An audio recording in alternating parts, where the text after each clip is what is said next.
For the latest in strategic affairs, subscribe to our YouTube channel. Click the bell icon for updates.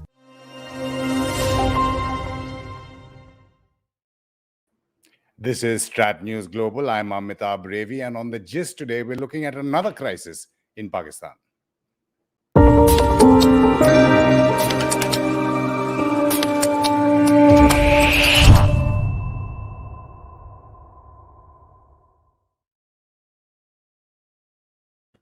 Our expert today is Sushant Sareen. He's a senior fellow with the Observer Research Foundation and an expert on anything that's happening in and around Pakistan. Good to see you, Sushant. Good to be on your show, yeah. Sushant, now, there is that cliche of the captain going down with his ship, but here he seems to have scuttled his own ship because he can't stay at the helm. That's true. I think from all indications that are available, Imran Khan doesn't give a damn what happens to Pakistan. And he is hell-bent that either he is there and Pakistan is there, or if he's not there, then he doesn't care, if Pakistan goes down the tube, because everything he has done over the last couple of months since this no confidence motion has come about, everything he has done is basically aimed at ruining the country even more than what he has already left it in, the ruins he has left it in. So on the economic front, he has already burnt a major hole in the fiscal position. On the political front, I think that is the most egregious stuff which he has done, because what he has done is literally pushing the country on the brink of chaos and anarchy. He has violated the constitution like no other civilian leader has done, and on completely fictitious and fabricated charges and reasons. And on top of that, he's literally pushing things to the edge. So I don't know where this is going to stop.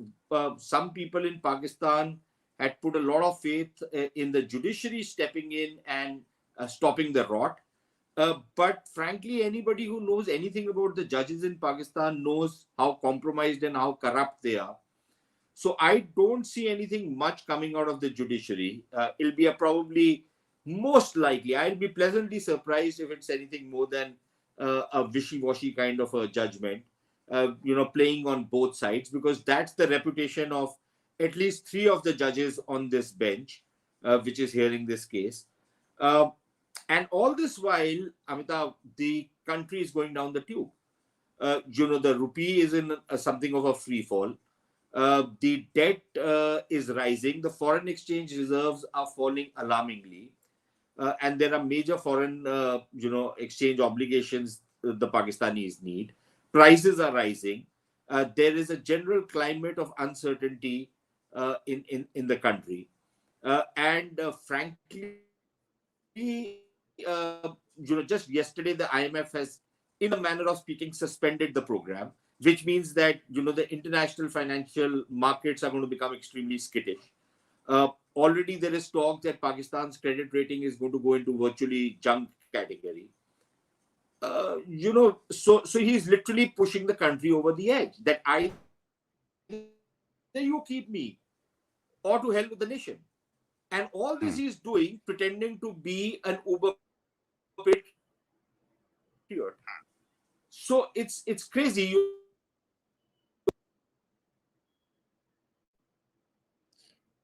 Sushant, you've flipped in your iPad. And I can't hear you as well. I think you're muted. You were mentioning the judiciary, Sushant. Imran Khan's nominee for caretaker prime minister is an ex-Supreme Court justice. I think he was involved with the Nawaz Sharif case as well. The Supreme Court has adjourned today's hearing till tomorrow, asked for more records and documents. But just requesting you, Sushant, I think it's switched to portrait mode on your iPad, like you flipped, and can't hear you as well. So what I'll request is if you just go out of the StreamYard studio and then come back in. Maybe that would help. So just while we get our guest, Sushant Sareen, Senior Fellow with the Observer Research Foundation, just updating you what's happening in Pakistan and Islamabad. The Supreme Court had taken up the opposition's plea to declare what Imran Khan had done in with the Deputy Speaker's help in the National Assembly, that is to essentially block the no confidence motion from going ahead, because that then allowed Imran Khan to dissolve the National Assembly and all the other state assemblies as well. The Supreme Court had been hearing this on Monday and Tuesday, but it has adjourned its hearing today. It will resume again on Wednesday. It's asked for more documents from the National Assembly, and Sushant, I think, is back. Sushant, you can hear us, and we can hear you as well? Yes, I can hear you loud and clear, and Great. sorry for that cock Great. up here. No, not at all. No. It happens all the time. But I was just saying, regarding the judiciary, since you had mentioned that, the caretaker that he's nominated, the opposition has to also give their names, is a ex-Supreme Court justice, I think, who was involved with the Nawaz Sharif case, if I'm not mistaken. The Supreme Court today has adjourned. He's adjourned, has adjourned its hearing till tomorrow. You're not very confident, and I don't blame you for what the judiciary could do. But you've written about two possible precedents that the Supreme Court could follow. Yeah, so, broadly, actually, there are three. And let me just lay them out for you. The first is what the Supreme Court should actually be doing, because what happened on Sunday was a patently unconstitutional and illegal act. Now, ideally, the Supreme Court should say that, look, this was a complete travesty of the Constitution, and we are striking this down. So everything which has followed from this is void, and we restore the assemblies, and the government, the vote of no confidence has to go through, and the entire procedures and processes laid down in the Constitution have to be followed through. That would be an ideal situation, but I would be pleasantly surprised if the courts were to do that, because if they don't rule it unconstitutional and illegal, it means that from tomorrow, the speaker in any house in Pakistan is a virtual dictator. He can just do anything, and there are enough crazy people, including Imran Khan in Pakistan, who do crazy things. So there is no let or hindrance in the path or obstacle in the path of the speaker. The second possible option is that the court rules that whatever happened on Sunday was illegal, unconstitutional, and they pass some judgment, saying that something like this cannot happen again, and that the speaker's conduct is justiciable. It is subject to judicial review, but because the election process has started, we are not going to interfere with that, and we will go in for fresh elections as per the constitutional schedules. That would be what you can call the middle ground, taking the middle ground. But what that would mean is that basically the Supreme Court doing Imran Khan a favor, essentially playing into his hands, because that is precisely what the government is expecting. The third option, but it does leave open the scope that whichever government comes in next can use this judgment to open cases against these people. And plus, it sets a certain constitutional parameters which cannot be violated by the speaker. The third option cannot also be ruled out, because at least two of the judges are complete scoundrels. Because if you look at the kind of utterances they are making, they're completely disingenuous. And the third option is that the court rules that whatever happened was fine. It was well within the right of the speaker to pass that ruling, and it was all perfectly kosher, which means that everything happened as per the Constitution, and that you can go forward. I think that will be a bit of an overkill from even this Supreme Court. But I think the second option is what perhaps is more likely, although I wouldn't entirely rule out the first, but I'll be pleasantly surprised, because Pakistani judges, you know what kind of people they are. The kind of judgments they've given in the past are laughable and uproarious, actually. Just going to take some questions from viewers for you, Sushant. This one is from Global Office 2.0. He feels establishment, he or she is still with Imran since his charisma was following.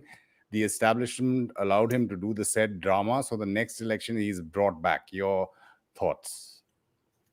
I really wish that what Global Office 2.0 is saying is correct. Because if the Pakistani establishment is as stupid as Global Office thinks it is, then I think it's a slam dunk for us, because the kind of mismanagement, the kind of misgovernance, the kind of astounding corruption which Imran Khan and his cronies have done, and you are just getting a slight hint of the kind of stuff his wife and her friends have done. Her wife's former family, uh, I don't know if the word former family is correct, uh, but the kind of stuff which her former husband and her son and others have done, the amount of wealth they have amassed over the last 3.5 years, it's amazing, it's crazy. It makes your mind boggle with the scale of corruption. And then of course a range of other corrupt deals, and these the crony capitalism which Imran Khan promoted. Now if all of that is perfectly kosher, great. Going forward, he has already punctured holes in the relationship with the West. He has taken Islamism to a new high, and he has done virtually everything to you know uh, shake the foundations of Pakistan. Now if the establishment is okay with that, then absolutely fabulous. I don't think India can ask for more. I think that's an ideal situation as far as we are concerned, and I would be rooting for him. I want him to win again, come back with a bigger majority, uh, take his megalomania to new levels, and mess up things even more than what he has done. Whatever uh, you know, what they say in Hindi, कि जितनी भी थोड़ी बहुत कसर छोड़ दी थी, he completes that in the next term. I don't think anything can be better than that, but I suspect that the Pakistani military is not that stupid. You've, in There fact, might be answered one. officers in the Pakistani military, especially some of the retired ones who have been passed over and are harboring Yeah. their own frustrations and stuff. They might want something like this, but I think the guys who are running the show in Pakistan right now, and the guys who are likely to run the show in the future, I think they understand the hole in which Pakistan finds itself, and that getting Imran in back will be digging the hole deeper rather than getting out of the hole. So you've answered Kunal Yadav's question. What's your opinion on Imran being good for India? Just another one here on the opposition. This is from Joydeep Godavi, who says, how come the opposition, the PML-N and PPP, as well as smaller parties like the JUIF are still so united? Isn't there any intra-party or inter-party rift? I mean, is it who's going to replace Imran Khan? I mean, is Shahbaz the safest choice since he hasn't really stepped on the army's shoes so much? I think the consensus for now, at least in the interim, is Shahbaz Sharif, because they have the numbers. Number one, because they are the second largest party right now in the Pakistani parliament with about 80-85 seats. So the claim for the prime ministership is of course going to be PML-N. They were not very interested to start with, but I think they've reconciled to the fact that they need to take the office. So even the other opposition parties have agreed to it. Look, they've all got together for a very simple reason. It's in the interest of their own self-preservation. Uh, if you really want to be charitable, you can say they want to protect Pakistan from Imran Khan. But politicians often act only in their own self-interest, and their own self-interest uh, tells them that it is best to get rid of Imran Khan, because one, Imran Khan was an extremely vindictive and vicious man, uh, and he was planning to do certain things to absolutely eliminate all opposition to his rule, right? Because that served his megalomania. He doesn't brook any opposition. Uh, which is what all Nazis and fascists do.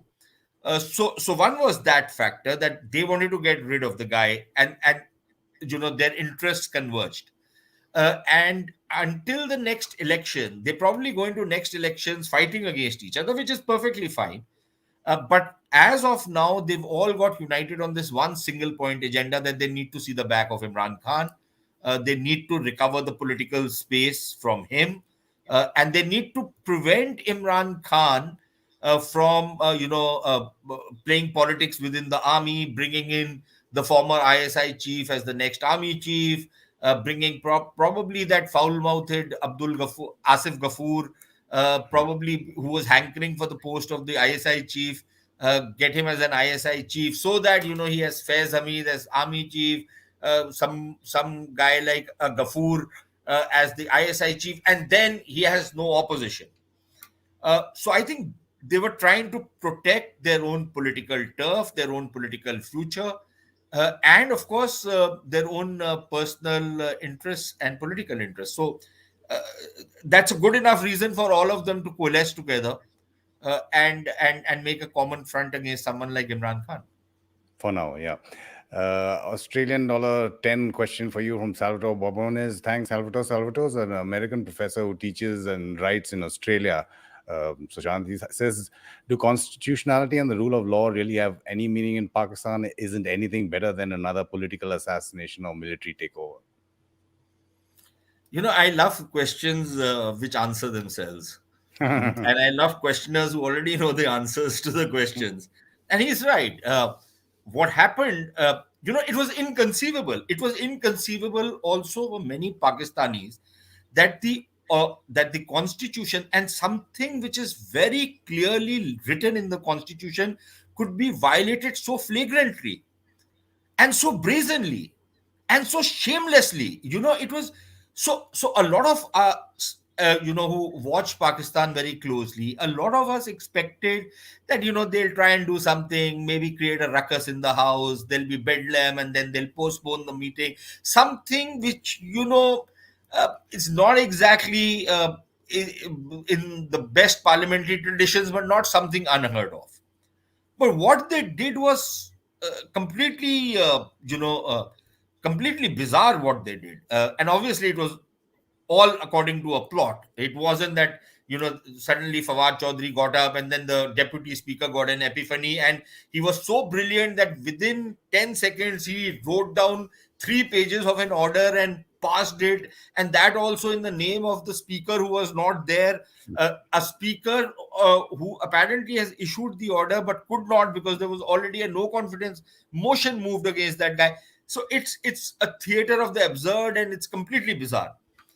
But the way things are headed, and frankly, Amitabh, I didn't think it would be possible, but increasingly I'm getting the feeling that what I said in the introduction, that the way things are going south so fast, and there doesn't seem to be any government. Look, even if supposing a government comes in, you restore the assemblies and Shahbaz Sharif becomes prime minister, or you get in a caretaker. This guy Gulzar is a complete clown, okay? But you make him the prime minister for the next 2.5 months. What is he going to run?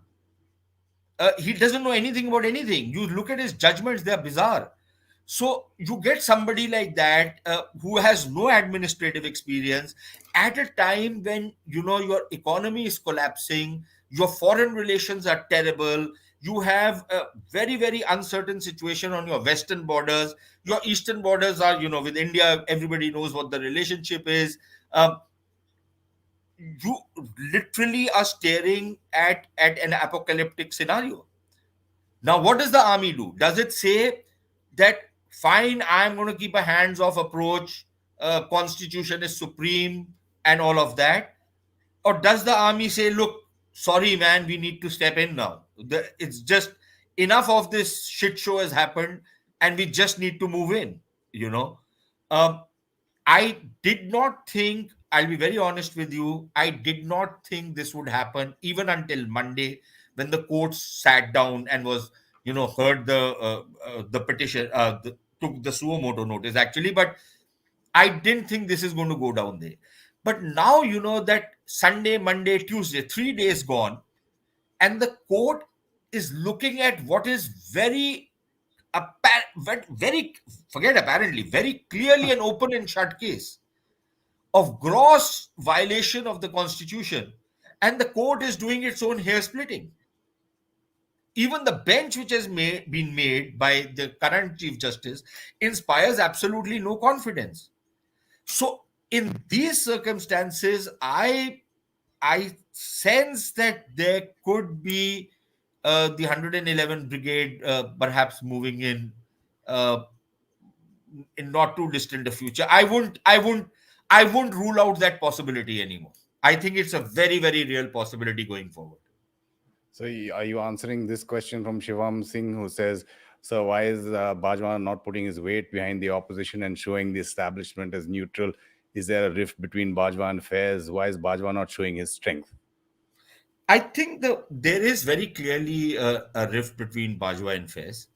I think it's pretty apparent because we know that Faiz has been trying to tilt the balance, bring in the allies, threaten them, cajole them, to ensure that Imran has the numbers. He hasn't succeeded.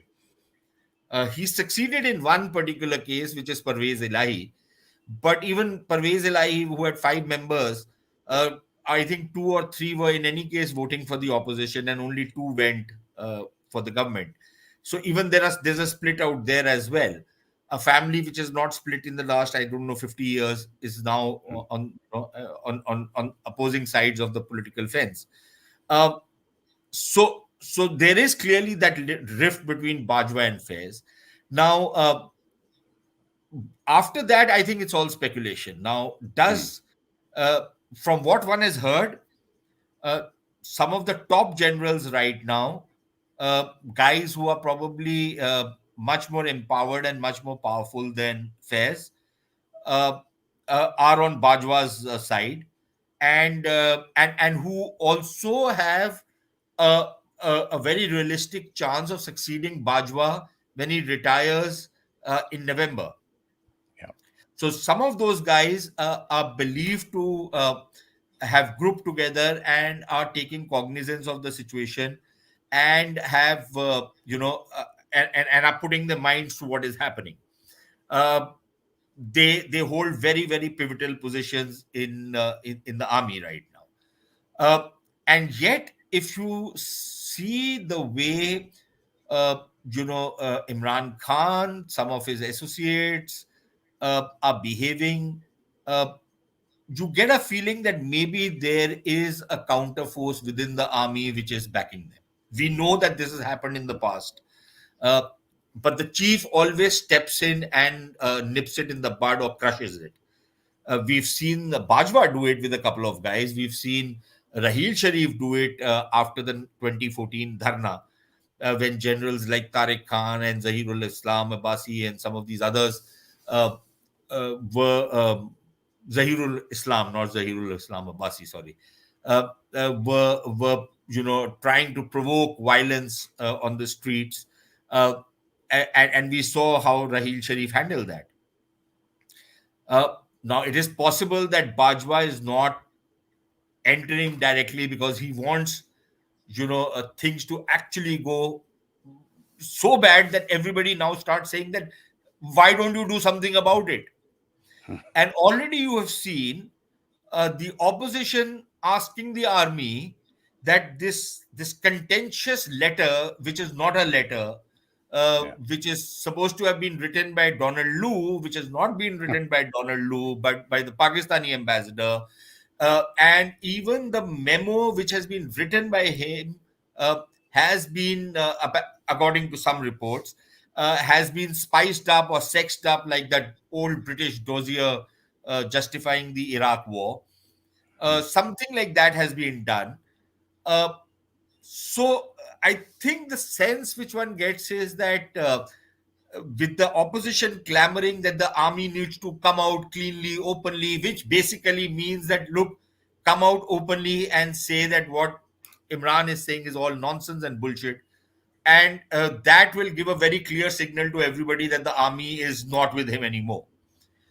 Now, this, in a manner of speaking, anyone who knows something about Pakistani politics, is basically an invitation to the army to step in, at least tacitly.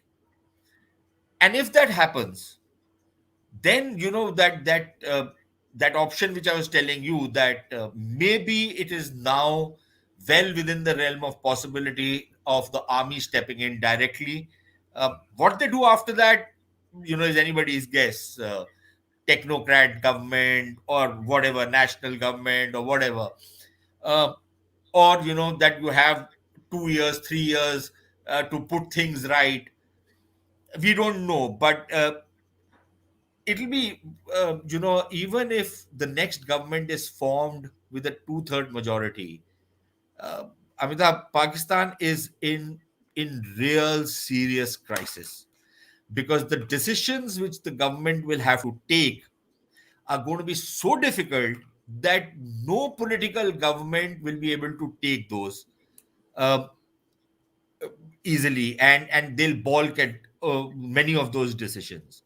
Maybe an unaccountable government can take over, but then the army will have to earn that opprobrium for running a government which inflicts immense hardship on the people. The other option is, of course, and something which the Pakistan army has perfected into a fine art, is to become useful for the donors once more.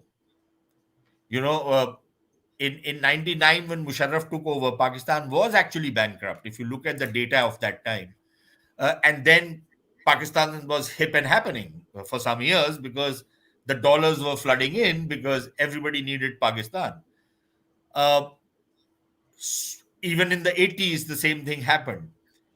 So there is that one possibility that the Pakistani army takes over and then becomes useful for the rest of the world, so that the money starts flowing in, and that gives them another opportunity to address some of the deep structural flaws and imbalances which are there in the economy, in the polity, and a range of other issues. Uh, so that is might be one option where they can have a soft landing despite taking hard action. But other than Oh, that, regardless of whoever comes into power, I've always said it's a crown of thorns. And this time, that crown of thorns will be even more difficult to wear than what it was in the past. so I mean, all this instability and uncertainty, what does it mean for India? I mean, all the vitriol that Imran Khan had for the Modi government, and Modi in particular, changed over the last week or so, when he was praising India's foreign policy. All of a sudden, Bajwa was talking about relations with India. I mean, where do you go in No, terms of what's happening there? Amitabh, I'm afraid I agree with that. I think that we all changed over the last couple of weeks. He twice he said that India has a foreign policy and all of that. I don't think it was he was paying a compliment to Modi. I think he was taking a dig at people in the country, rather than paying a compliment to Modi, or using Modi as a kind of a dog whistle uh, to question the kind of foreign policies of Pakistan itself. Nothing concentrates the Pakistani mind. And the moment you mention India, Hindu, Modi, everybody becomes concentrated. I don't think that attitude towards India changed even one little bit. Neither has Bajwa's. What did Bajwa say a couple of days back, which he did not say last year, he did not say the year before that? It's the same nonsense which the Pakistanis keep spouting all the time, without meaning a single word of it. It's dripping with insincerity when they say all this, and they say it simply because uh, you know uh, they are in a bit of a jam. So if they can find some, way to reduce some tensions with India for some time, so that, once they feet are again stabilized, they are firmly on the ground, then, they'll come back and challenge India once more. I think we've seen enough of this movie.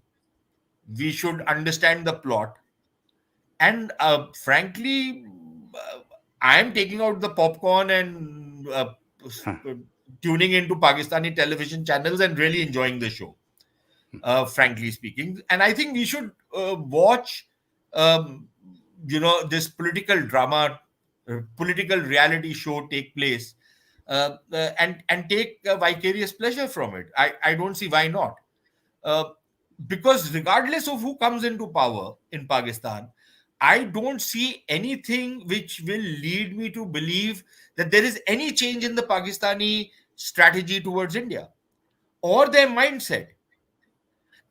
But I know this much for a fact, that if Imran Khan goes out and there's another government which comes in, there will be at least a change in style, not in substance.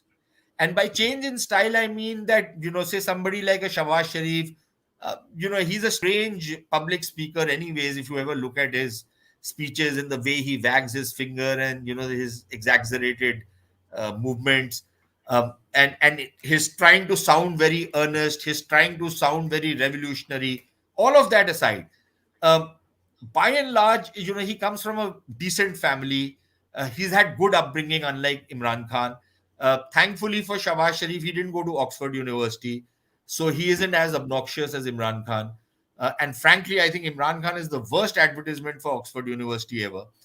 But somebody like a Shahbaz Sharif will, not throw diplomatic proprietaries to the wind, or somebody like a Bilawal Bhutto. In their own domestic political scenario, there's very little to choose between them and Imran Khan, in terms of the vitriol which they drip on India with the moment they mention India. Do you think Bilawal Bhutto hasn't done the same thing?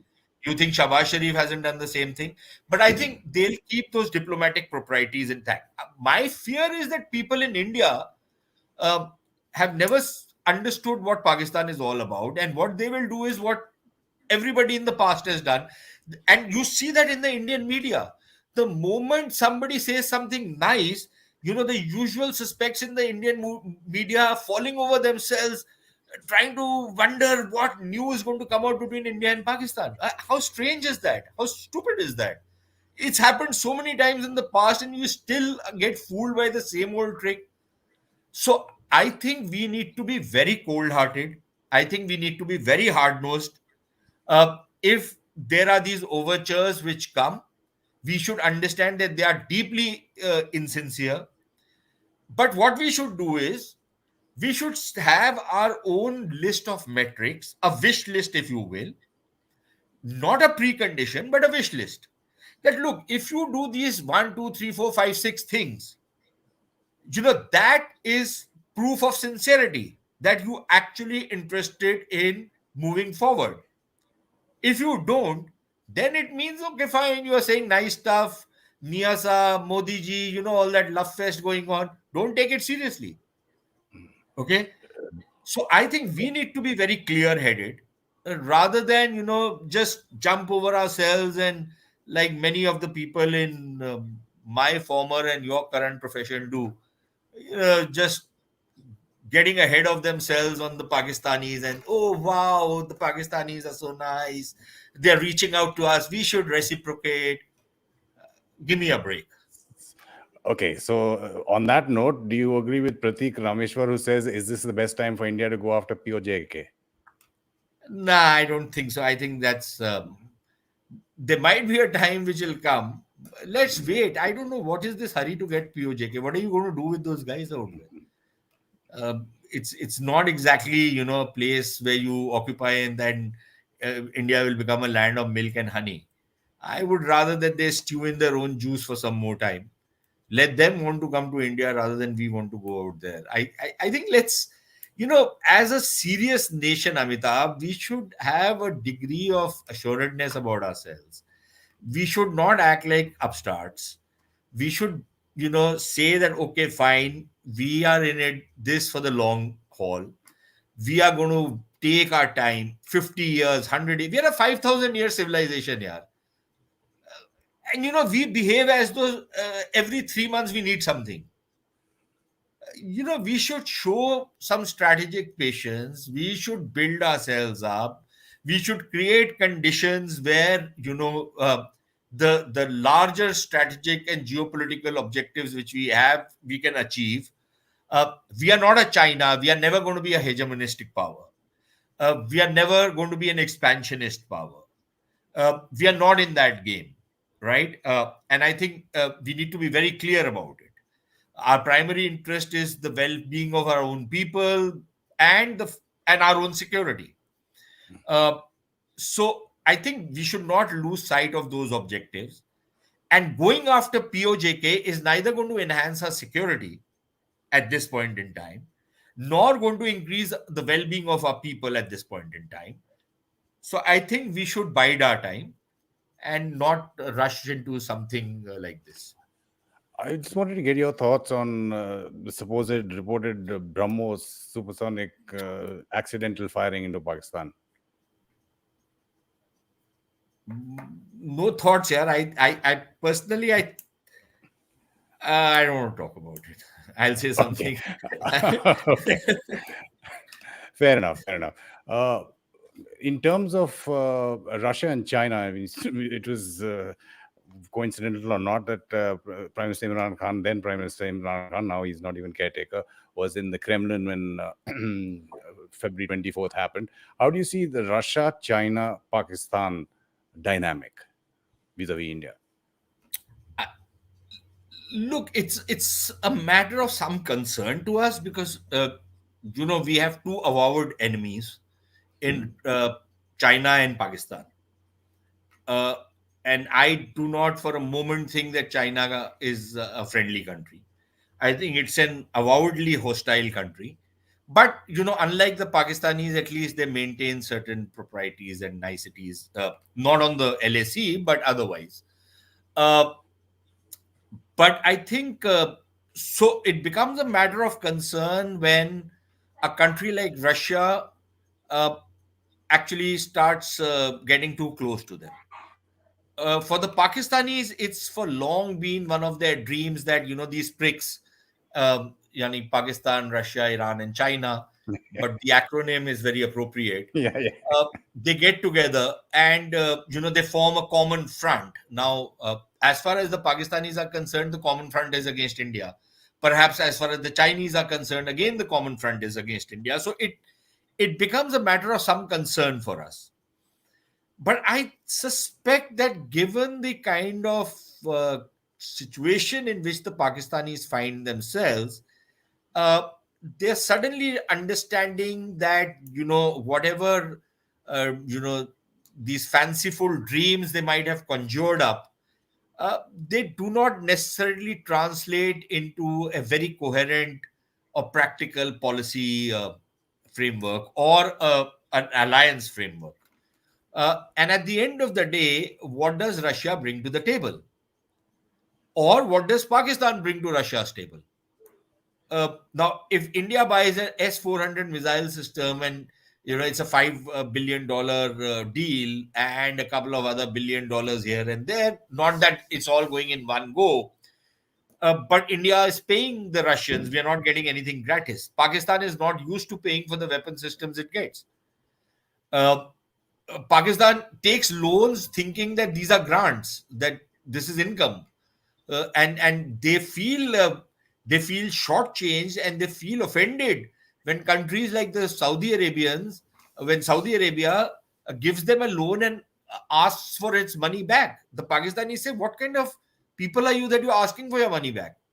Now, can you imagine the Russians? Do the Russians have money to lend to the Pakistanis? There was this one pipeline project which has been hanging fire for the last almost a decade, if I'm not mistaken. Yeah. And this is a pipeline project. This has nothing to do. It's a pipeline project. It's not coming from Russia or anything. It's going from Karachi up north. Even that they haven't been able to agree upon. And it's not a big project. I think it's $2 billion or something. Pittance, really. Even that the Pakistanis don't have the money to pay for. They haven't been able to do a financial closure on that till now. So the point I'm trying to make is that the Pakistanis bring nothing to the table for the Russians. And the Pakistanis are realizing that, those grand dreams which they had of these pricks coming together doesn't really bring anything to Pakistan's table, because the uh, the bread and butter for Pakistan comes from the West Yeah. or from the Middle East. Both places which Imran Khan, with his genius foreign policy, has riled up. And he's agitating the Pakistani street against the West, both Europe as well as the US. He keeps saying that I'm not anti any country and I'm all for independent foreign policy, but his independent foreign policy is utter nonsense, because this is the same man who tried an independent foreign policy when he wanted to start this television channel with Turkey and Malaysia. And then, when the Saudis turned the screws on him, he decided not to go for that meeting. What kind of independent foreign policy was that? Or what kind of an independent foreign policy is it that he cannot even open his mouth against the genocide of Muslims by the Chinese? So I could give you chapter and verse on this mythical independent foreign policy. So, But I so think do the Pakistanis bring anything to the table as far as the West or the US goes now? look, I've never really been able to understand what the Pakistanis bring to the table as far as the Americans are concerned. But there seems to be this for both the Brits as well as the Americans, and to some extent even the Europeans. There is this underdog syndrome which comes when when they're talking to the Pakistanis, poor guys. We can't leave them in the lurch. But at the end of the day, they are a nuclear power. It's the only country which says I'm a democratic nuclear power. Have you ever heard that description from anybody else? It's a strange place. People with a strange notion that they are the center of the world, which clearly they are not. Nobody gives a damn about them. Even Indians have stopped giving a damn about them. हम जैसे लोगों को करना पड़ता है because make bread and butter out of all the stupidities they do. But other than that, who cares about Pakistan anymore? Yeah. But the Pakistanis still think they're the center of the universe, which they're not. And there is an element in the United States, there is an element in Britain in particular, and in some among some Europeans also, who have this savior complex. We also have a savior complex about Pakistanis in India, that Pakistan is going down the tube. We must help them, as though they need our help. And why should we help an enemy country anyways, right? If they're going down the tube, we should encourage them. But you have enough examples of people who want to save Pakistan from itself, and it's been happening for the last 70 years. And it's the same thing in the US, in UK, in Europe, some of these countries. So it's not so much what they bring to the table, but I think the fact that it's going to be a nightmare. It's going to be an international migraine, as Madeleine Albright once called it. It is an international migraine, but it could become something even worse. So I think that is what it brings to the table. Its nuisance value, in a word, is what it brings to the table. You started off when you were talking about the western border of Pakistan. So just on Afghanistan itself. Now, would it be too crude to say that even that is not a victory for the Pakistani army? I mean, they're not being able to monetize the Taliban government, so to speak. Yeah, what is there to monetize in Afghanistan? Tell me. No, I mean, what was the victory about then? So-called. Look, number one, it was a very pyrrhic victory. Okay, it was a needless thing which they got into. They had a golden opportunity after 9/11 to improve their own, get rid of this extremism and fanaticism which exists in Pakistan. They had a golden opportunity. They blew it. Because there is this concept that our strategic importance of Afghanistan. What does Afghanistan again bring to the table? At the end of the day, what was Pakistan at the height? Pakistan's trade with Afghanistan at a time when the Afghan economy was booming because of the tens of billions of dollars that were pouring into Afghanistan. At that time, the height of it, if I've not got my sums wrong, I think it was about $2.5 or $3 billion was the Afghan market for Pakistanis. Think that, yeah. What does it bring to the table? Let's face it, Afghanistan as an economy is a marginal economy. And marginal is probably, I'm saying a lot. All this nonsense about the mineral wealth of Afghanistan, I've been hearing these stories for the last 25 years. I haven't seen anything really come out of it. They would have something, but what? I don't know. So there is that part. Afghanistan does provide transit routes to Central Asia.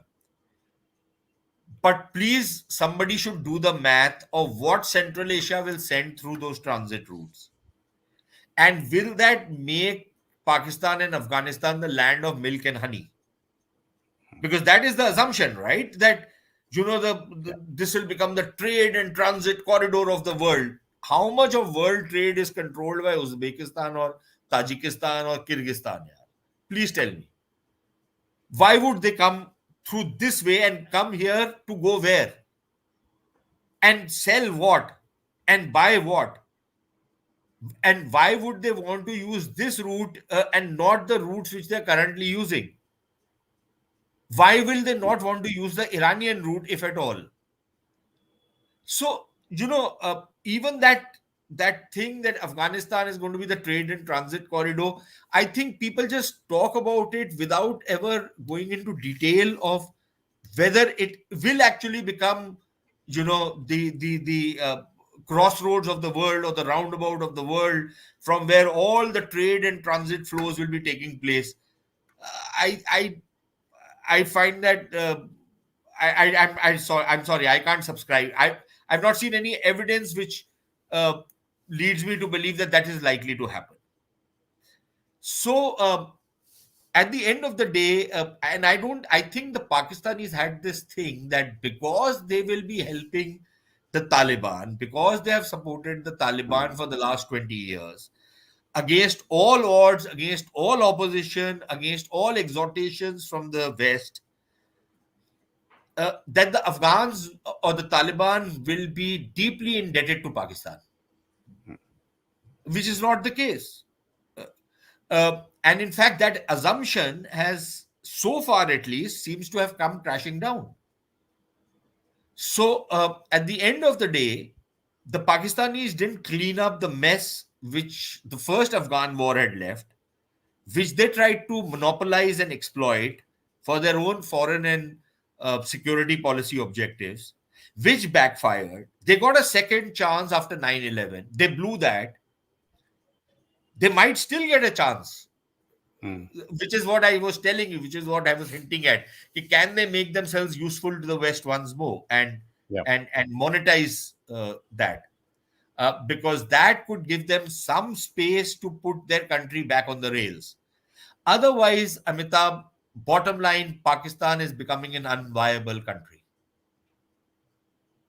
I think that's a perfect line to end this conversation. I went on because the viewers absolutely love you, Sushant.